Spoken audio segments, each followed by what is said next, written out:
Hello, Mrs. Moore's class. I am Miss Peterson, and I am here to film a Reader's Workshop mini lesson for you today. So this week we are going to be looking at the book Fireflies for Nathan by Shalamith Levi Oppenheim. Today we're going to focus on the beginning, the middle, and the end of our story. So let's remind ourselves what the beginning, middle, and end of a story is. I'm going to reference Mrs. Moore's anchor chart that she made with you a couple weeks ago. So the beginning is where we meet the characters and find out the setting of our story. The middle is where we find out the problem, what happens to our characters.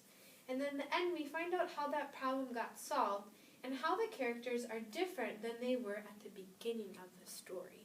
So your job today as a reader is to listen and pay close attention to the beginning, middle, and end of our story, Fireflies for Nathan. Oops. All right, I'm going to grab my pointer.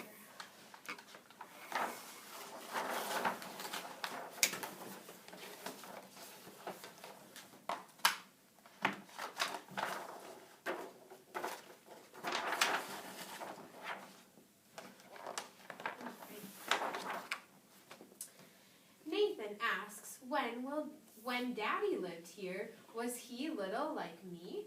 Nana smiles. He was. We came here when he was almost 6.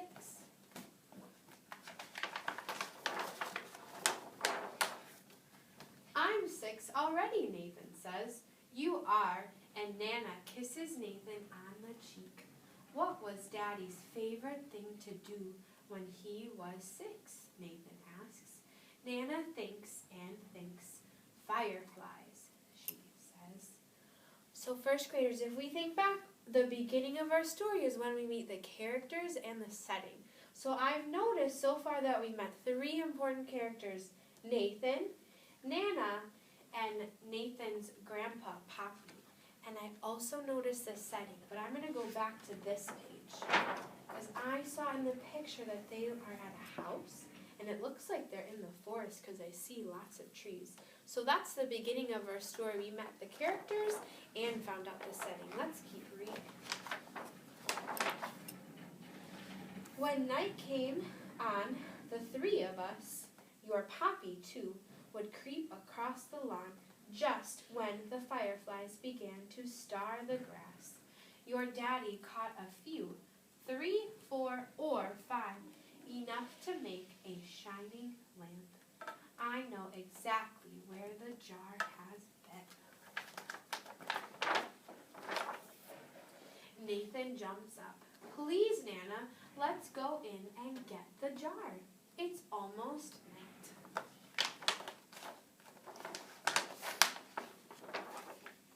Nathan and Nana and Poppy are sitting in the grass. The sky is streaked with red. They're waiting for the night to come. Their feet are bare.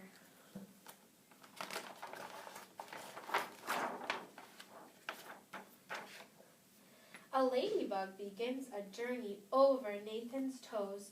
A goldfinch lights atop a spread of Queen Anne's lace. First graders, I want to show you this picture. These flowers here, those are the Queen Anne's lace, and this is a goldfinch. It's a type of bird. Let's keep reading. A monarch butterfly wings in and out. Deep in the pond, the bullfrogs croak. Good night, good night. The minutes pass. Nathan shakes his leg. The ladybug falls off his foot. He tugs at Poppy's sleeve. Not yet, Poppy says. More minutes pass. Nathan pulls at Nana's arm. It's getting dark. Where are the fireflies, Nana? They'll be here soon. Nana and Poppy nod their heads. So first graders, we're going to stop there and think about the middle of our story. What has been happening to our characters? Have you noticed a problem? I want you to take a second to think. What could the problem in our story be? Now, I have a friend who's behind the camera filming me, so I'm going to ask her what she thinks.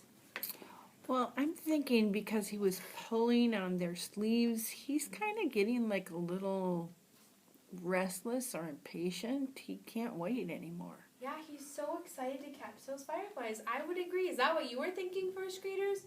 Our problem is that Nathan is so impatient and he really wants to catch those fireflies. Let's keep reading till the end of our story. And very soon, 1, 2, then 3 and 4, the firefly glows appear. The blinking yellow lights are everywhere above the grass. Nathan and Nana and Poppy creep across the lawn. Slowly, slowly, Poppy whispers, let Nana hold the jar. Nathan cups his hands around a globe. I've got one, Poppy. Nana, I want to see it blinking on and on. Careful, Nana warns. But it's too late. The firefly is gone. Nana whispers, just like your daddy. You have to keep your hands cupped tightly till you drop the firefly in the jar. Nathan promises, I will, and soon the jar becomes a beacon in the night. Ooh, that's pretty cool. The firefly jar is sitting by the bed. Nana tucks the sheet up and under Nathan's chin. Poppy kisses Nathan's cheek. Do you like catching fireflies with me? Nathan asks. We do. Just as much as with my daddy? Just as much. You can let them out when I'm asleep. Nana and Poppy smile.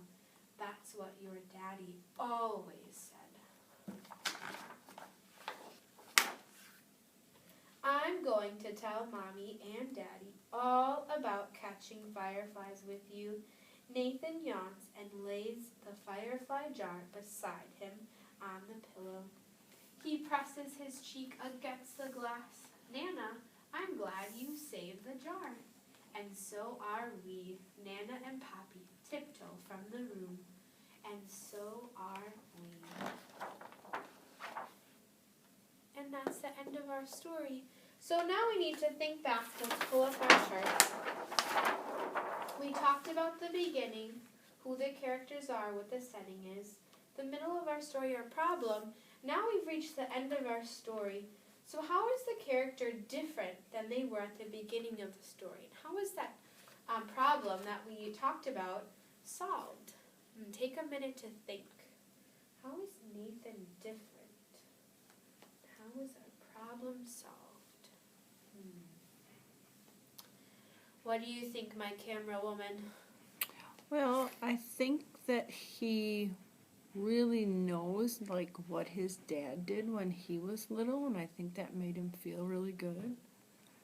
And he did catch the fireflies finally. Yeah. So at the end of our story, our character is different. He seems a lot happier that he was able to do something that his dad did when he was young. And also our problem got solved that he was actually able to find some fireflies.